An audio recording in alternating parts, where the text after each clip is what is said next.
So hello no, ngayon ang pag-usapan natin itong tungkol kay Maria Magdalena o Maria na tinatawag na Magdalena.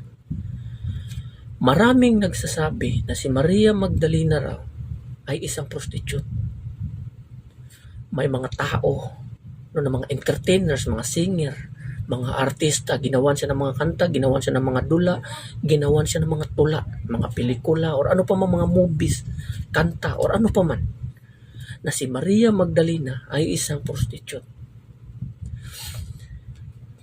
Pinakalat din yan at pinapangaral din yan ng mga pare, mga church leader, o kahit sinong mga tao na si Maria raw ay isang prostitute. Marami ring mga tao ng simbahan, mga tao, ng mga Kristiyano, no, na nagpakalat na si Maria Magdalena raw ay isang prostitute. So ngayon, ang tanong ko, totoo ba ni si Maria Magdalena ay isang prostitute? Si Maria Magdalena ay isa sa mga follower ni Kristo. Ang buhay niya nakasulat dito sa Biblia. Gusto kong malaman nyo, halimbawa ngayon, gagawa ako ng isang kwento. Halimbawa ngayon, ikaw, nagtatrabaho ka sa isang call center, panggabi ang trabaho mo. Tapos may isang kapitbahay na nagtaka sa iyo. Uy, bakit gabi-gabi ito lumalabas ang taong ito? Tapos pagka umaga, umuwi ng bahay. Tapos yung tao na yun nakadesisyon, ipakalat ko ito sa buong barangay na si Kuan ganito, ganyan. Prostitute pala yun. Kasi isipin mo, nawawala pag gabi, lumalabas pag araw na, madaling araw, umuwi na. Tapos ngayon, malaman mo na yan ang pinakalat ng mga kapitbahay mo na isa ka palang prostitute. Ano kayang reaction mo? No? So ano kaya magiging reaction mo kung magpakalat ng balita patungkol sa iyo na mali naman? Isa ka palang call center agent, sinabi nila na isa kang prostitute. Siyempre, sa side mo, hindi ka matutuwa. Kasi sinungaling yun kasinungalingon yun eh. Yung taong nagpakalat nun ay isang taong sinungaling. Oh, sinungaling yun. Kasi nga, pinakalat niya na mali, na prostitute ka, hindi naman. So, ganito rin ang katotohanan dito. Ganito rin dito. Ang mga pare, mga Kristiyano, mga pastor, mga singers, entertainers, artista, or sino pa man na nagpakalat ni si Maria Magdalena daw ay isang prostitute, yung mga tao na yan ng demonyo na nagpakalat ng mali na wala namang katotohanan. Dito sa Biblia, gusto ko malaman niyo, basahin niyo dito sa Lucas chapter 8 verse 2, sinabi dito, at ang ilang babaeng pinagaling niya sa masamang espiritu at sa kanilang mga karamdaman, mula sa kanya ay 7 demon. Si Maria na tinatawag na Magdalena, mula sa kanya ay 7 demonyo ang pinalaya. So klaro, si Maria Magdalena, bis dito sa Biblia, 7 demonyo ang pinalayas ni Kristo sa kanya. Dito sa Biblia, kahit saan dyan, wala ka talagang mababasa dyan noon na si Maria Magdalena ay isang prostitute. Gaya rin ang pinakalat ng mga hangal, no, ng mga pastor o ng mga pare, no, na kasinungalingan, na unbiblical talaga. Sinabi lang, may purgatory.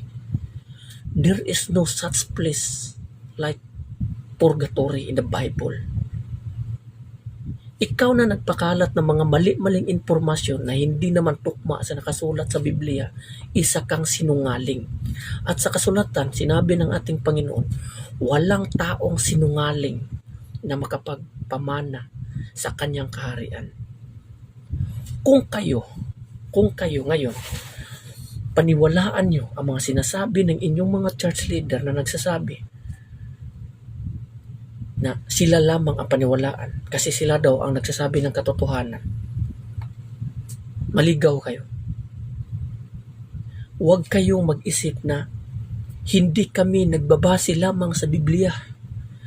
Nagbabase rin kami sa katotohanan sa sinasabi ng aming church leader. Paano kung ang tinuturo ng inyong church leader ay hindi tukma sa nakasulat sa Biblia? Hindi kayong lahat ligaw. Yung religion nyo na pinagmalaki nyo nagiging pintuan yan patungo sa kamatayan. Kayo rin ang mahuhulog doon kung hindi kayo mag-iisip at imulat ang inyong mga mata. Dito, wala nang ibang foundation ng katotohanan kundi ang salita lamang ng Diyos, ang Biblia. Kung may mga tao na nangaral sa inyo, pastor, leader, kahit sino mga evangelist, missionaries, o mga mangangaral, pare, na nangaral na hindi naman tukma sa sinasabi sa nakasulat sa Biblia, huwag kayong maniwala. Sinabi dyan sa Biblia, sinabi dito, kung may mga tao na mangaral sa inyo na iba sa nakasulat dito sa Biblia, huwag nyo siyang tanggapin sa inyong bahay. Inipaakyatin nyo man sa inyong bahay, huwag. Pero ang mali ninyo ng mga tao, hindi nyo binabasa ang Biblia at tinatanggap nyo ang mga sinasabi ng inyong church leader o kahit sino na hindi nyo sinasaliksik ang katotohanan patungkol sa Biblia kung ano ang katotohanan patungkol dito.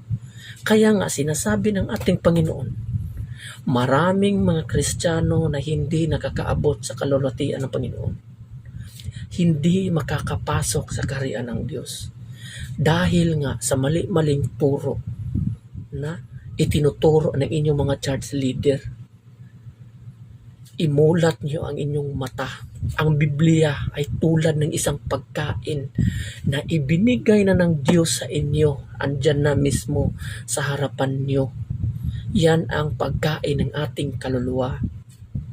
Bakit paniwalaan nyo pa rin ang kasinungalingan kung ang ibinigay sa inyo katotohanan?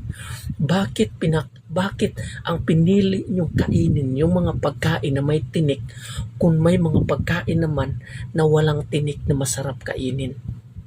Ayan, maikumpara mo sa mga tao ngayon. So hanggang dito na lang, no. Maraming salamat and God bless everyone. Sana, no, huwag kayong magpapaniwala dyan.